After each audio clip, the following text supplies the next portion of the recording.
here in Lutheran in Columbus, Indiana, and I have the privilege of introducing today's webinar, Special Services. Today's webinar will feature our best practice at Salem Lutheran School in Tomball, Texas. This webinar was prepared by our friends at Salem Tomball and is being produced by Concordia University, Wisconsin's Office of Continuing and Distance Education. We thank our friends at Concordia for their leadership and support in this endeavor. Just a few notes here before we begin our webinar. Live webinars are participatory events, and we appreciate your questions and comments. Feel free to express yourself by typing in the chat box in the lower right-hand corner of your screen. All the webinars presented this year are available on demand on the login page of the Lutheran School portal, and you don't need to be a portal member to view them.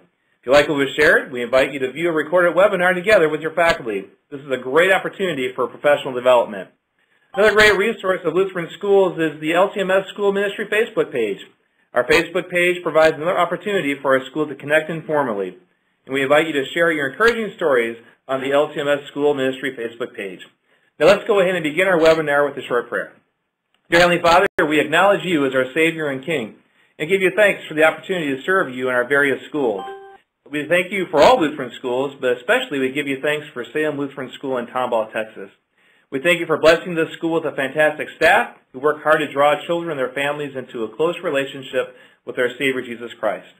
We ask that you would continue to shower your blessings upon Salem Tomball and give the staff all they need to teach the students entrusted to their care. And finally, Lord, we ask that you be with those who are presenting this webinar as well as those who are participating. May this next hour be a blessing to all. In Jesus' name we pray. Amen. So we welcome Becky Ward from Salem Lutheran in Tomball, Texas, as she shares the webinar entitled Special Services. Well, good afternoon. Thank you so much. As mentioned, my name is Becky Ward, and I am the Director of Special Services at Salem Lutheran School in Tomball, Texas. The Special Services Department at our school is quite unique as it offers services for all students, whether they are excelling in a particular academic area or perhaps they need some intervention due to a learning difference or academic struggle. The two programs that encompass the Special Services Department include the Advanced Learning Opportunities Program and the Response to Intervention Program. Okay, so today we would like to begin our presentation by explaining the Advanced Learning Program as it offers a myriad of opportunities for students to challenge their strengths and achieve their academic goals. Mrs. Rachel Talley, the leader of the program, is here to help and guide us as we go through the details of this program. So, our first slide here, our advanced learning opportunities, we have two different things that we offer. We have academic coaching and we have destination imagination. We're going to go through the details of each one of those.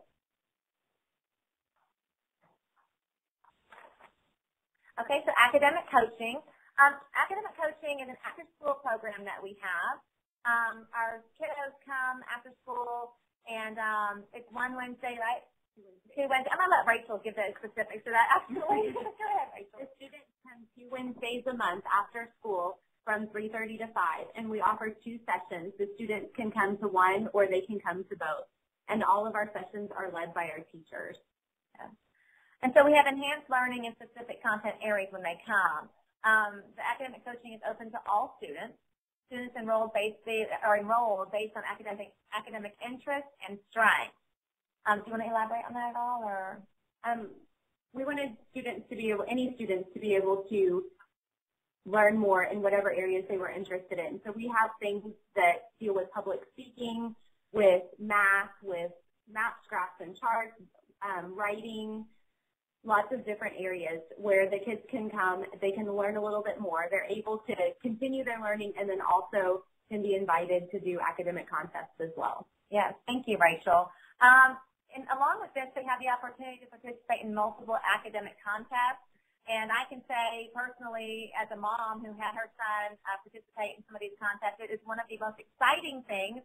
I always was involved in sports, and those were exciting, not until I went to an academic contest. And that was very exciting. Can you explain that a little bit, what they get to do? It just depends on the different contests. All of them involve either taking tests or presenting in front of judges. In some of the ones that we do, there are open awards. We have one grouping with middle school where they go to these awards, and it's so fun as the kids are presented these awards because the parents are cheering. There's lots of people there supporting them. And we always make sure to recognize our students through chapels and other things so that they get the recognition just like kids who are in sports. That's very cool. Thank you. Okay, so the benefits of academic coaching. An average of 18% increase for competition winners since the beginning of the program in 2009. Anything on that you want to elaborate on? We had students that competed before we started the program, so this is just what happened since we started this program in 2009. That's awesome. The children also, another benefit is they learn how to compete against peers as well as test-taking skills.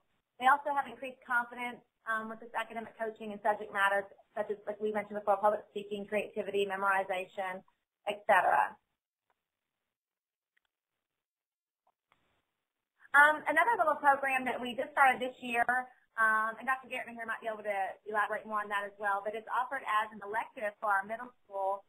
It meets during academic coaching times as well. And let's see, students, during the Destination Imagination, students solve open-ended challenges and present their solutions at tournaments as well.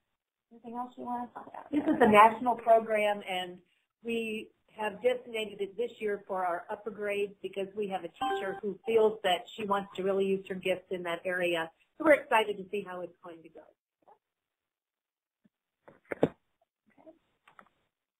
Thank you. Our second other program of the Special Services Department is called Response to Intervention, or better known as RTI. The RTI program is a school-wide program that monitors all children and identifies any learning struggle while providing the appropriate intervention based on the academic needs. But before I begin, there's a few things I'd like to share with you all. I want to explain that all schools can and should have some sort of identification and intervention process to ensure all students can achieve their potential and beyond. The RTI program we have implemented at Salem is something we carefully created by slowly moving into the process. Jumping in all at once is not recommended. For instance, we currently have all kindergarten through 8th graders participating. However, the first year we started, we only included kindergarten through 2nd grade. We also made sure we developed a team of school personnel, whom we called the Rti Team members, who collectively made decisions on the directions we wanted the program to go, which grade levels we wanted to incorporate first, and etc. In addition, I'm going to give specifics as to which curriculum-based measure we chose to aid in the identification and progress monitoring process, as well as the curriculum we chose for the interventions. During this presentation, however, please know that there are several curriculum-based measures and interventions that would also work well that maybe that we're not going to mention, and perhaps you already have something that's working at your school. I think the most important part of this is that whatever you choose for those specific items, make sure they're research-based, which means that they have already been proven to work. I'm going to share a lot about response to intervention today, but I want you to know that the specifics provided in today's PowerPoint presentation, along with the explicit instructions for implementing an RTI program, can be found in the book I authored called RTI Great Idea. You can find this book by going to www.agapeopus.com, Amazon, or contacting me at bward@salemforyou.com. Okay, so we're going to go ahead and jump into the rest of the slides for response to intervention. And the first slide for RTI makes a reference about God's Word. The reason I share this first is because I want the listeners to understand the root reason behind implementing an RTI program and ensuring all students are given the gift of reading. The obvious reasons are clear, such as you must learn how to read to be successful in school, to be able to read to your children, or perhaps something so critically important as reading the directions on yours and your children's medicine labels. However, there is something that really caught my attention, and I believe God revealed this to me. God's Word is His Holy Scriptures. His Word is truly a lamp unto our feet and a light for our path. How sad it would be if a person opened up his precious book but could not read the words on the page. As Christians, we know the significance of this. So let's move on. Okay, so what is RTI? RTI, as we mentioned before, is response to intervention. It integrates assessment and intervention within a school-wide multi-level prevention system to maximize student achievement and reduce behavior problems. I think what's really important here is that we understand that it's a school-wide program. Every child is affected by this, and we make sure that every child, through early identification and through intervention, that we make sure that we maximize their student achievement. And of course, we know that when a child is learning at their best potential and we take out the stresses of that, we also reduce behavior problems. The birth of RTI came during the Bush administration under the No Child Left Behind Act 2004. to replace the traditional discrepancy model, or perhaps better known as the wait to fail model. We know as educators we do not want to wait for these children to have such a gap between their IQ and achievement to be able to intervene. We want to help them immediately, and here at Salem we help them immediately starting in kindergarten. If it comes second, third grade, we're not waiting to say, oh my goodness, now there's such this gap, let's help. Let's help in kindergarten, so come second and third grade, they are off to reading and learning like they're supposed to be learning. So what is RTI? Why go through the process? Dyslexia affects 1 out of every 5 children, 10 million in America alone. More than 3 out of 4 of those on welfare, 85% of unwed mothers, and 68% of those arrested are illiterate. About 3 in 5 of American prison inmates are illiterate. More than 20% of adults read at or below a 5th grade level needed to earn a living wage. This one really gets me here. When the state of Arizona projects how many beds it will need, it factors in the number of kids who read well in 4th grade. The National Institute of Health has declared the lack of ability to read to be a public health issue. According to Dr. Reed Lyon of the NIH, he's actually former, poor readers are more likely to be on welfare, be teen mothers, be in our prisons, or have mental health problems. Before we go to the next slide here, I believe I'm at the right place here. Maybe we go to the next one real quick. Okay, so we go back. I want to show a video real quick that I think you would find quite interesting.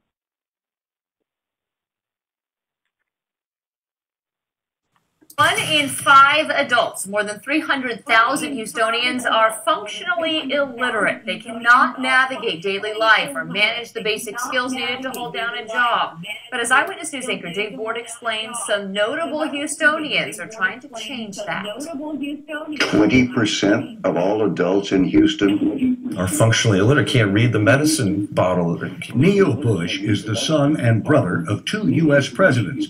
I'd like to talk tonight a little bit about points of light in the context of an issue that is really critical to our community, and that's literacy. And the co-chair of the Barbara Bush Houston Literacy Foundation, an organization founded on his mother, former First Lady Barbara Bush's belief that if you help a person to read, then their opportunities in life will be endless. It doesn't hurt to have your arm around your child and read to them, too. Did you read to your children? I certainly did. Who goes first? Reading?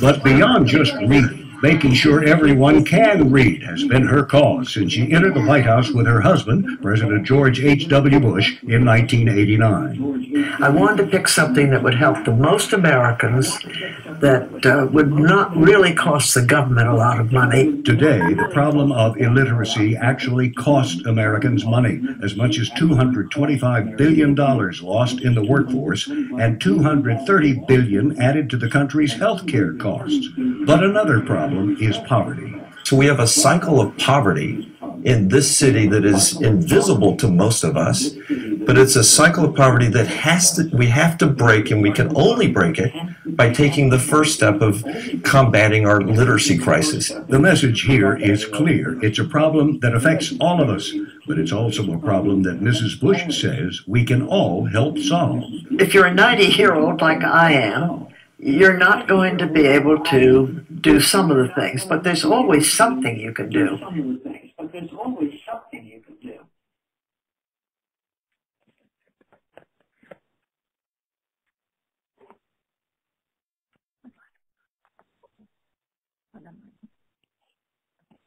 All right, so as we get into the essential components for RTI, there's 4 essential components that are important when you go to implement a program such as RTI. The first one is a tier system, and I'll get into each one of these things in the next slide. But then we have a curriculum-based measure that we need. We need research-based instruction, and we need documentation and collaboration. Okay. So the tier system, which was number 1 of our essential components, what that means is that we have, it's like a pyramid, and the bottom of the pyramid is the larger piece. You have 3 sections of that pyramid, 3 tiers. The bottom is for the whole group instruction. And all of our teachers are trained in research-based instruction, and they provide that to the entire class. Then what we have is Tier 2, which is a smaller group for those children who are struggling, and we'll talk about how we identify those in a moment. But Tier 2 is a pull-out program where we take those children into small group instruction by an interventionist who's also trained in the same research-based instruction as the Tier 1 classroom teacher.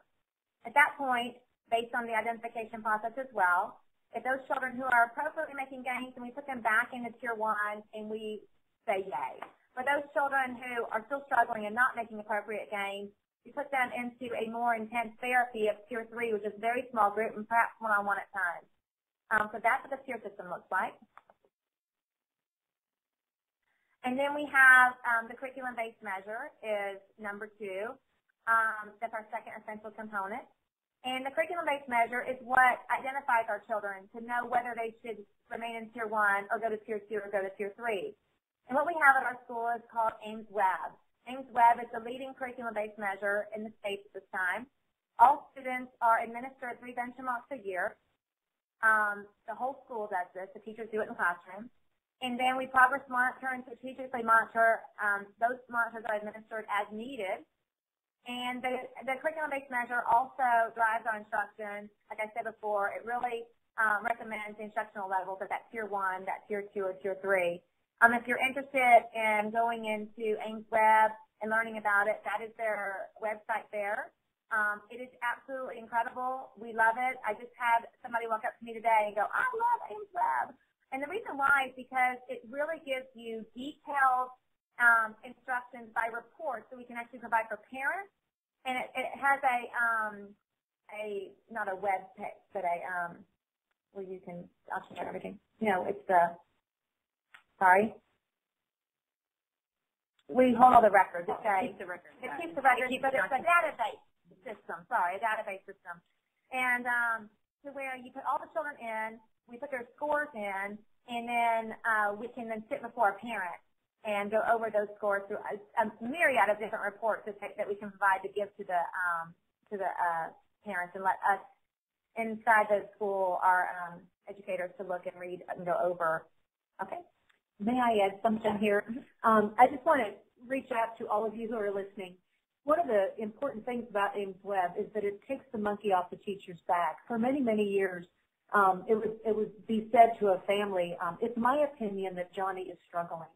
Well, they've probably been told that 2 years prior, but now we have data that follows Johnny for 3 years and 3 times a year. And the teacher, it's not just the teacher's opinion. While we all agree the teacher's opinion is important, parents don't always understand that.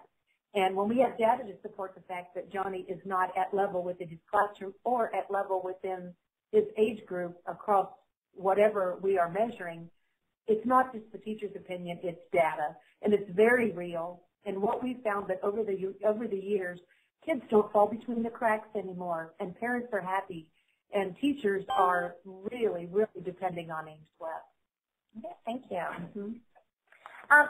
Real quick, too, about Ames-Webb is that it does stay with the child. Like, you can report them from kindergarten all the way through 8th grade as long as they're at your school that whole time. And it can show exactly what they've been doing throughout all of their years. Okay, the next one, the third essential component.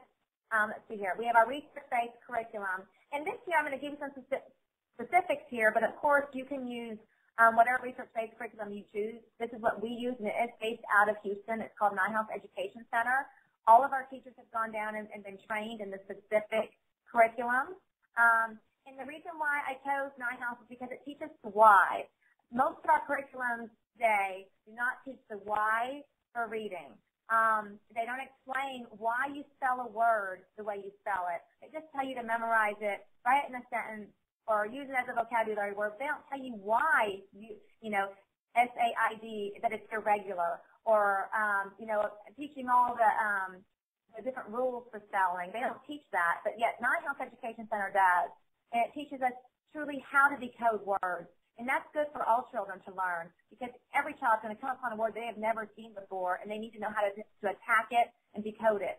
And so this Education Center has done that. And so for Tier 1, I'll just read through these quickly in case you're interested. And if you are not here in Texas, don't feel like, well, I could never get down to Houston to do that. Most of these classes are online as well. So kindergarten, our teachers are all trained in reading readiness. Grades 1 through 2 for Tier 1 are trained in language enrichment skills. 1 through 8, the title of that curriculum is Scientific Spelling, all teachers 1 through 8. And then all teachers 3rd through 8th grade are trained in developing metacognitive skills. And then Tier 2, all teachers are trained in, for kindergarten, reading readiness. For Tier 2, 1st and 2nd, language enrichment would do language enrichment. And then all 1st through 8th grade, that Tier 2 specialist would be trained in scientific spelling. And then the 3rd through 8th graders would be, that teacher would be trained in developing metacognitive skills.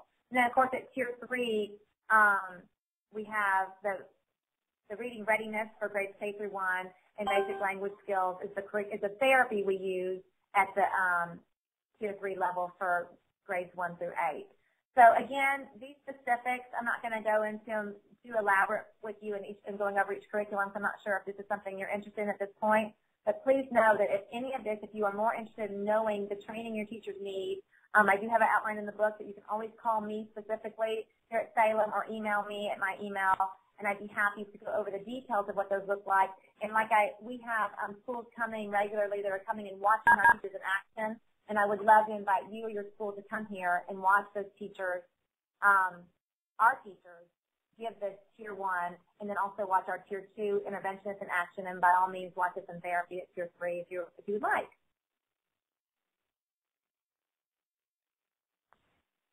Okay, and then the 4th essential component is documentation and collaboration. Something that I created is called a student document record, because I feel like if you don't have a place where you record information, you lose it. And so after each benchmark, the teacher gets with a grade level manager, and that grade level manager with the teacher sits down and goes over the benchmark results and any other information from the classroom that's pertinent, and they fill out what we call the student documentation record. And that student documentation record, SDR, follows the student also throughout their school life here. Basically what it does is it explains the Ames Web scores, it explains what's going on with the kiddo in the classroom, and what we want to do at the parent-teacher meeting, what we want to recommend to that parent about what we should do for their child. And then when the student documentation record also then, when they're done with that meeting with the parent, they can put on there what the parent and what the teacher decided to do. And then we do that 3 times a year. We fill out that form 3 times a year, and then we can move it into a file for next year's teacher so they can see, oh, this is what happened last year with this child. You know, were they ever in Tier 2? Did they ever have formal assessment? This is the document that explains all that and helps that next teacher to kind of know where to start. Just today I was meeting with a teacher going over her Ames Web scores and filling out the SDR, and she was like, I had a few questions. We were able to go back into her folder that had her kiddos from the year before, and we were able to answer those questions by using that. We must document or we will lose information, and that information is so valuable. And that collaboration with that grade level manager and that teacher is critical. So in addition to that now, we have our RTI team. That RTI team we put together at the beginning of the year because we needed to know, like I mentioned earlier in the presentation, we need a team to come together to decide where do we want to go with this RTI program. Where do you want to start? You know, maybe you do want to start with this kindergarten, or maybe you do want to go through K through 2. You got to figure out which curriculum-based measure you want to use. We talked about Ames Web, but there's also something called DIBELS. And Ames Web early literacy skills that they're using, the test that they use came from DIBELS. And so DIBELS is less expensive. It just doesn't go all the way through the 8th grade as of, it might now, but 4 years ago when we did this, it wasn't. That's the IPDLS. And so that RTI team, though, comes together to decide all those important things. Our grade level team meeting there, where it says grade level team meeting, that's what I was talking about where we fill out the student documentation record with our grade level manager. That's the grade level team meeting where we come together and we discuss what we're going to do for our kiddo. And then finally, the other collaboration piece that goes with this is our parent-teacher conference. When we go off to talk to that parent, we know what we're going to talk to them about because we've already discussed it with somebody else here at school, somebody that we trust. And then we go off to that parent and we say, hey, this is what we're recommending. And then we, of course, have those wonderful Ames Web scores and reports that we can present to them. This has proven time and time again to be so valuable, and it's really what at the beginning, when we first started this, and I'll show you the stats in a minute, where we had parents that weren't really sure, it was new to them, and they didn't choose to go to Tier 2. But we had the proof that shows those kids who went to Tier 2 versus those who didn't, and the gains that they made. It's amazing. And today, I have to say, I don't know of a time where parents decline that anymore. I mean, that parent-teacher conference is so critical, that piece, when we're coming before them and they're trusting in what we're doing with our program. They're trusting our Ames Web scores. They're trusting our interventions because they have heard through others time and time again that this actually works. So that documentation and collaboration was the fourth essential component that we talked about.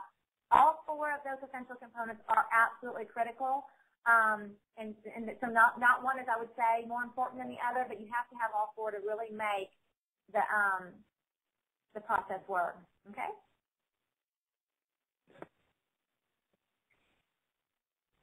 Are we ready for the next slide, or is it time for? I'm sorry. Okay, so here's a picture of our student documentation record here, just for you to look at. It explains, like I said, the very first section here on the left. It goes down this line and it explains to you, you and your teacher and the grade level manager go over and ask, well, maybe this child's young. That's an important question. It's one of the lines on there. We talked to discuss, how are they doing in the classroom? The other Ames Web scores show that they're struggling, but how are they doing in the classroom? Perhaps they don't do well under a timed test. Lots of things that you discuss on this first part of the SDR. The second part in the bottom left says what you guys decided you're going to go to that parent conference with your recommendations.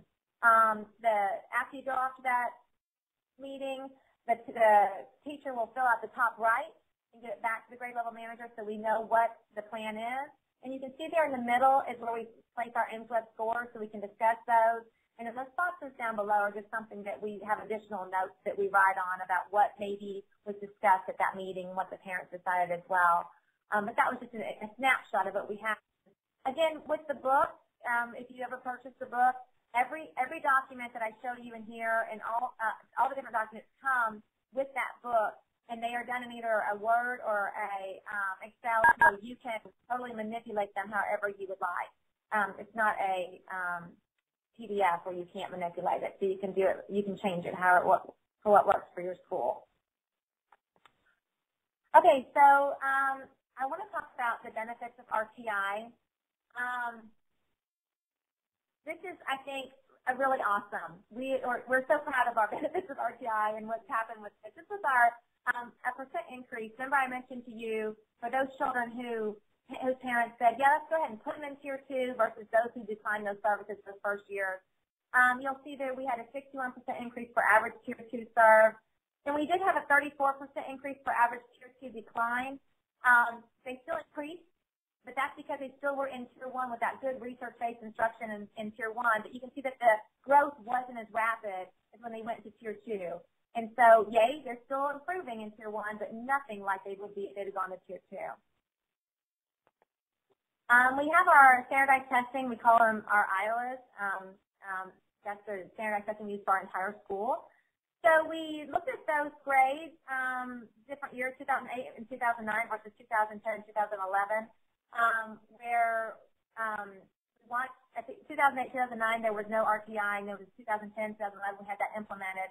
And math, social studies, and science, for math, social studies, and science, we did not do RTI. We only did it for reading. And so you can see that no RTI intervention for all 4 years, percent change between classes, average 0.03% change for all subjects. It was just kind of either a deadline, some made improvements, or they were flat lines. So let's turn to the next page where we actually see the subjects that we did implement RTI. That would be in reading comprehension, word analysis, and spelling. I was floored when in 2008, 2009, there was no RTI intervention. However, in 2010 and 11, we did have it, and there was an average 33% change for all subjects for all of those children, which I thought was quite impressive. And then the next slide is my Ward theory. And this is just the Ward theory. My last name is Ward. And so this is my theory, but I think it has some significance. Let's just read through it. So that goes back to that last slide we looked at for that 33% increase for those Iowa scores. Almost all of the subject areas made at least a one-year gain, regardless of the years which were compared. However, in the years that RTI was implemented, there was a 33% positive change difference. It is imperative to take into account that all students, including high and low achieving students, were included in the stats. The year gain was an average of all levels of performance. I believe the reason for this 33% positive change difference is because the RTI implementation increased the scores of the struggling students. Without the implementation of RTI, a one-year gain is possible year after year, and we saw that with our Iowas. A one-year gain was happening. However, struggling students would still be struggling and simply thrown into the average, and the class as a whole would continue to look good because averaged together they made a one-year gain. However, the 33% positive change difference is truly making a difference in our struggling learners' lives. Okay, so current benefits, this was as of the end of last year, the current benefits of RTI. At the end of last year, 46 kindergarten students we had in all grades, in all kindergarten. We had 3 kindergarten classes that made up of 46 kindergarten students. We had 8 students at risk at the end of the year, 2 identified, 4 successful interventions, 2 seeking formal assessment, and then at the end we had 2 out of 46. So 8 at the beginning were at risk. By the end, 2 out of 46 were at risk. If you think about the first few slides and what Barbara Bush was saying, 1 out of every 5, we have 2 out of 46. I think we're doing better than what's really happening in the world, and I believe it's because of RTI. That was our kindergarten babies that we caught early. And then we have our first graders. You look at those there were 35, 3 students were at risk, 3 seeking testing, and 0 to 3 out of 35 at that point at the end of the year that we were really looking at. And then second grade, there were 49 second grade students, 4 seeking testing at the end of the year, 3 diagnosed, and we had 3 new diagnosed transfer students that came in. At the second grade, we start watching children coming in from outside of our school who are seeking our program. And so those numbers go up a little bit more, but 4 out of 49, which is still fantastic, I think, at the end of second grade. And I must also say very quickly, before we move on to the next screen, that I just met with my second grade teachers this week. And when I first started RTI, I was a second grade teacher before I ever became a dyslexia therapist, let's say that. And that was 12 years ago. And I remember what drove me to that is I had 7 children I could not teach how to read in my second grade class. And I tried everything that I ever learned, and I couldn't teach them. And I walk into my class, one of my second grade classrooms last week, and I walked in and I said, "How's your year going?" And she looked at me and said, "My year's amazing. We were able to do so much more because all of my children can read." I had the other second grade teacher walk into my class today to go over the benchmark scores. And she looked at me and said, "I don't need to fill out an SDR. All of my kids can read." We have a third second grade teacher, and she has a few that have come to our school that came from another school that are in dyslexia therapy. But this is a whole other ballgame from back, 12 years ago, where we had 7 in just my class that couldn't read at all, and I couldn't teach them how to read. I am quite excited, and I think that we really are changing lives for the better here at Salem. And then, is that the other video? Yeah. So real quick, we had another video that I think we should have been probably done at the earlier in, I didn't catch it, but I do think it's important for you to watch this video in case you aren't really sure about what dyslexia is. It's a fantastic video, and I think, and just so you know, too, I think it's important. We're calling a diagnosis of dyslexia the word dyslexia, but all it means is difficulty with the language. And so nowadays, you have diagnoses that say reading, and then they have this number after it that diagnosticians will give. Me personally, I don't care if you want to call it a reading disorder, a reading number, or call it dyslexia. It's all the same thing. Children cannot read. And so I really think that's really important that we express that here, because sometimes in some of these arenas of diagnosticians and public schools and special education and all this, they want to fight with the terminology. And unless they have this diagnosis, we won't give them the intervention. It's all the same. Dyslexia and reading and all of that, it's just the same thing. And so I feel like this video explains to you what happens with a child with dyslexia or what's happening with a child who has a reading disorder. And I think it's important for you to watch. So.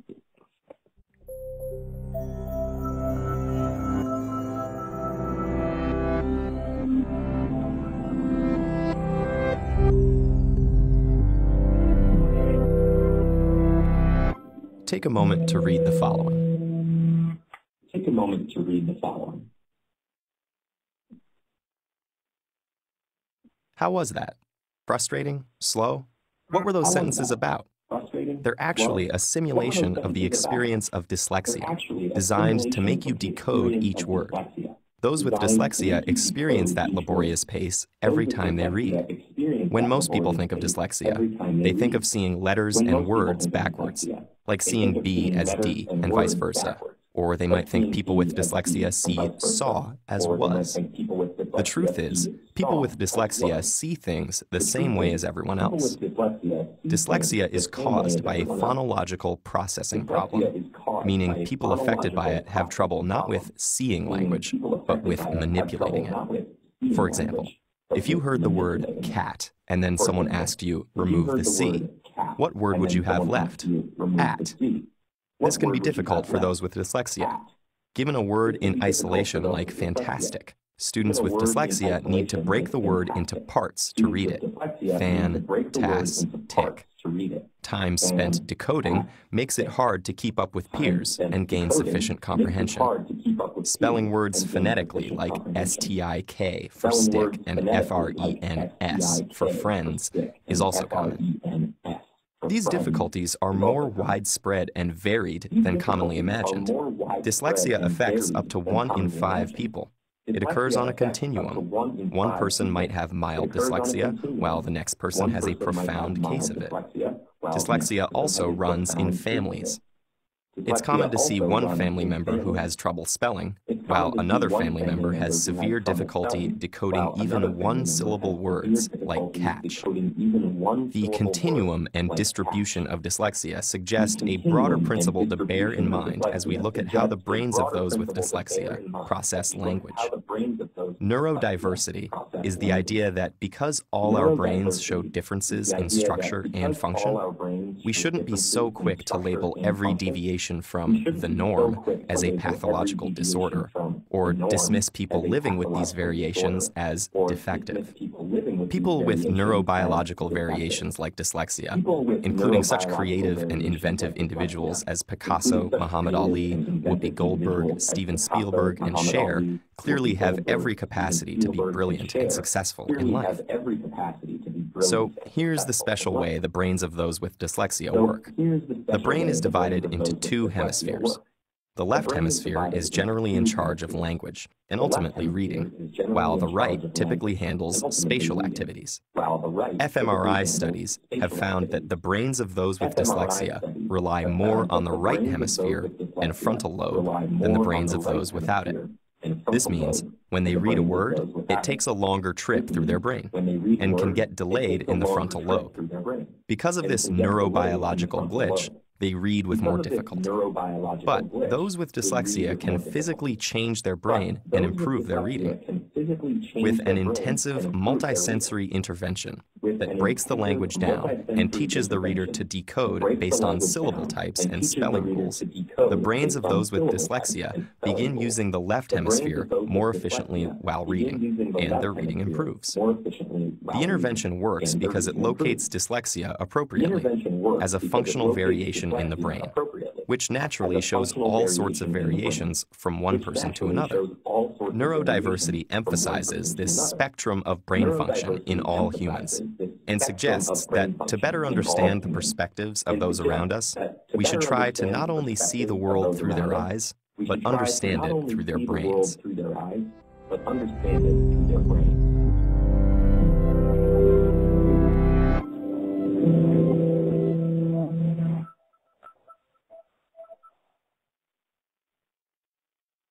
Okay, and one more thing I want to discuss before I get to my final thing is that you might be wondering, so once we do Tier 1 and then Tier 2, and then we go into Tier 3, how do we get to Tier 3?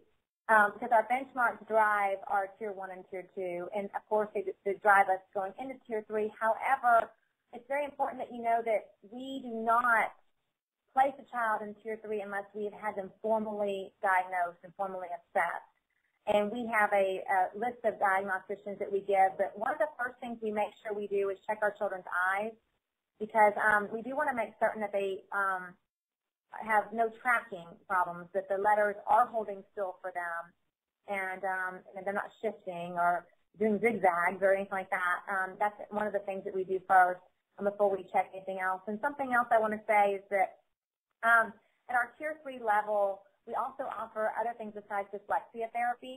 And so when the report comes back and it says, you know, if they have dyslexia or reading problem, we do put them in our dyslexia, with one of our dyslexia therapists. But sometimes they can come back with ADD or ADHD or a processing problem. And so what we also have for Tier 3, which I think is very important for you to know, is a program called Executive Functioning Coaching. And so we have a coach that works with children 2 or 4 times a week as well for 45-minute sessions, and teaching them how to stay organized and how to prepare for a test and what they should be thinking about in preparing for a test or working on an assignment. It's a very valuable program as well. And then we have, for math, I think it's important to talk too about. I do not have a program like we have at NIHouse here at Salem. I've been searching and will continue to search. But we do still absolutely help them. We use our regular curriculum for Tier 2, and we have pull-out programs for them where the Tier 2 interventionist works on what they work on in the classroom for math. And that Tier 3, if they are very, very, they're struggling significantly, we have a pull-out program where they do not take math in their regular classroom. They do what we call teaching textbooks. And it's a computer-based program where we still have an executive functioning coach working alongside of them, where they work on that, their math at their own pace, and they work where they are at, and they continue to that program. I think that those are important things to also discuss here. I think I've thought of everything, except I want to just end with this financial benefit. Something that we did not create an RTI program for our financial benefit. However, we've learned, and we put the numbers to it, that actually it has been a huge benefit for our budget here at Salem. This is an additional fee that we do charge parents for the services. And then we've learned that they not only when they come, they bring siblings and they bring tuition, and they bring, so it is a financial benefit. And again, it was not the reason why we put it together, but it was kind of a fun little thing to find out later that this has been awesome. So I think for those schools who are saying, we can't afford this, I would almost have to tell you can't afford not to, because it really can help you. And there are ways around everything. We use most of our personnel that were already existing at our school. We started the interventions at a Tier 3 level as private therapists first, and that's a great way to start. Those, you know, we still have speech pathologists that are privately working here. So there's just, I think it's important to, when you're implementing our RTI program, that you do baby steps, but you see that it's an investment for the children's lives and also financially as well. So anyway, I am so happy to have had the opportunity to be here with you guys this afternoon and to share what we do here at Salem. I am so proud of this program, but I want you to know this is not something that one person does. It is, the teachers are incredible, and they bought in beautifully. And to watch them share with other schools and to bring in schools and to share what they're doing in their classroom and to see the passion in their eyes for identifying their children and giving them the best they can is just unbelievable.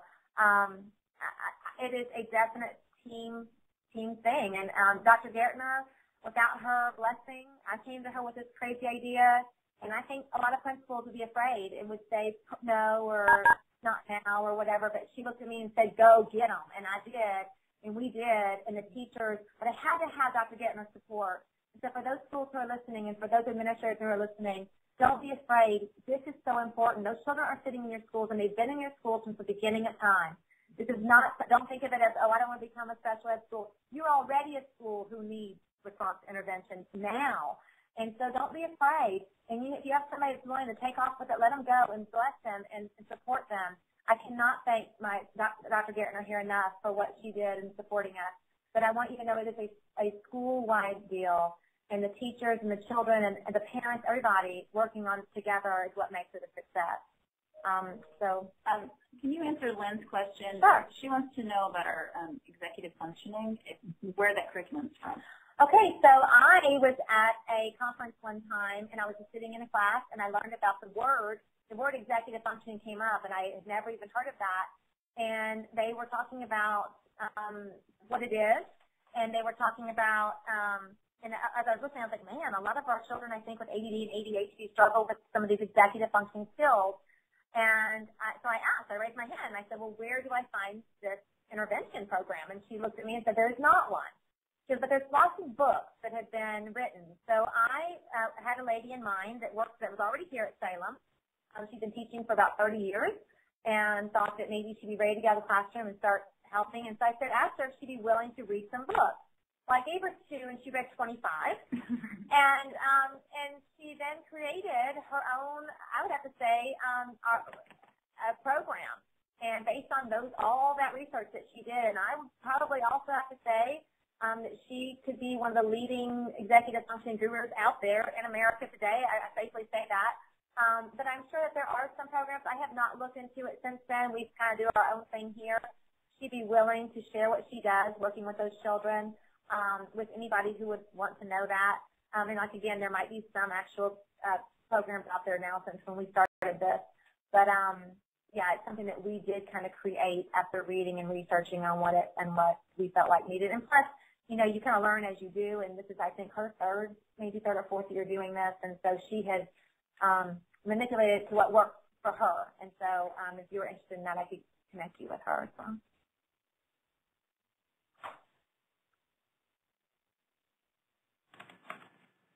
All right. Are there any more questions for Becky and Salem Tomball? Well, Becky, we really thank you for leading us in this webinar, and Dr. Gertner for helping to support Salem Tomball and your efforts to reach the needs of all students.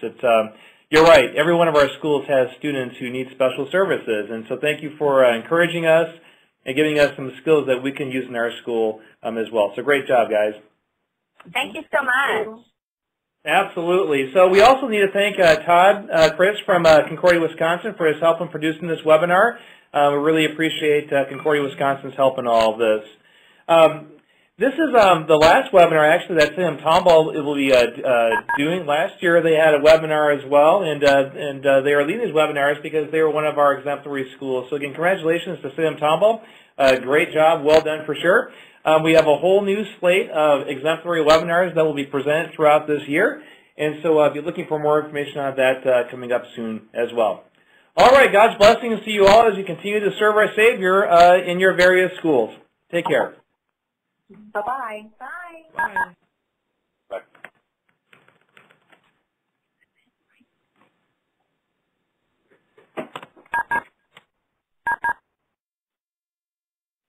Are we finished up? 11. Going down. Going down on participants. Awesome, Becky. I did a couple things before I should have added it. It's mute. Again, because if they can't find a style of nouns, you want to say that. Well, I could have. I can take it right now. Okay. If you're looking for multi-sensory or approach, yeah, but that's common. I just made it there. I think we had it.